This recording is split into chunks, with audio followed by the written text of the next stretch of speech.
Hello and welcome to our enrollment section. Over here on the left, there's a bunch of different subsections, and I'll go through and kind of explain how you'll go through this logically, and it all makes sense at the end.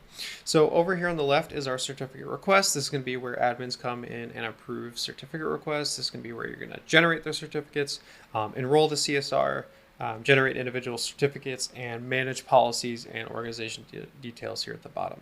So I'll start down here at the bottom. Here you'll set up the policies for certificate generation and CSR generation. You can select specific templates and set up quorums for them here. So I'm going to add a few. And then you can set up quorums for the templates themselves. So over here, you'll see the number of approvers that you can have, and you'll set up, let's say 10 of those need to approve that template. Below here is a list of policies you can configure for CSN enrollment. So when people in your organization are going to enroll CSRs, you want to restrict the use of pre-enroll CSRs because, as you know, for pre-enrolled CSRs, you're using a key that's been in use for a long time, and as time goes on, you want to make sure that those keys are getting changed because they're at more risk when you're doing pre-enrolled for CSRs, as well as the use and creation of wildcard certificates. So you can go in here and restrict the use of those and have them via admin approval. Next is where you can configure CSR verification. If you're creating certificates for a specific domain, you can add that here, and any certificate requests that go through will have to be under that domain. Lastly is our password restriction policies. So when you're exporting your certificates in your inventory via the P12 or PFX format, you'll be prompted for a password since it is exporting the private keys. Here you'll be able to set up policies for those passwords like minimum password length, upper, lowercase, decimal, special characters. Once you save those policies, they will be applied to when you go through and generate a CSR and a generated certificate. Before I get into those, I'll go to organization details. Here, you'll set location details. Here I have a couple set like Dallas, Texas and New York City.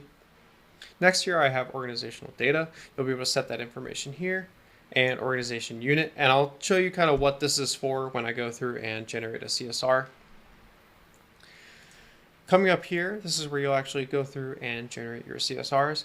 In the later section, I will actually go through this entire process, walk you through it, and show the functionality of it and how it can be quick and easy. For now, I'll go through and just tell you about what all is included in this and explain what those policies we created were and the organization details. So here you'll set your certificate authority, key length, and common name, all that good stuff, as well as SAN attributes. But here is where the organization details come in handy.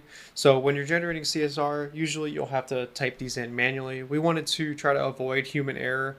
So you'll set up those organization details prior to coming in here, and you'll be able to just easily do a drop-down menu and select those here for a quick CSR generation.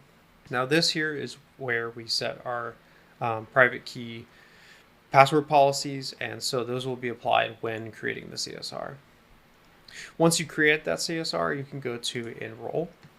Here is where you'll actually enroll that CSR, and it's worth mentioning if you have CSRs from outside our environment, you can bring them in here, and that's what this SAN attributes are for. Back here, you can see we set the SAN attributes here, but if you're bringing in a CSR from outside our environment, you can set those here. Lastly, here is a watchers list. I'll go into more detail of all this when I actually go through and demo it, but I'm just going to go through and just show you guys the UI for now. Now the last section in our enrollment is the the certificate requests. This is going to be where admins come in and view any requests that need approval.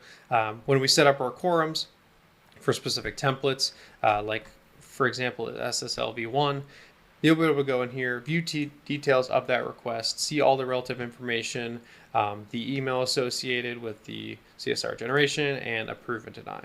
So upon approval, the certificate will automatically be thrown into your inventory to be managed with CertSecure.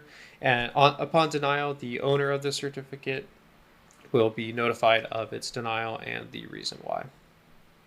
Alright, that is about it for this video. If you're interested in the full playlist, there is a link in the description below, or you can go on Encryption Consulting on YouTube and find our playlist there. Thanks for watching.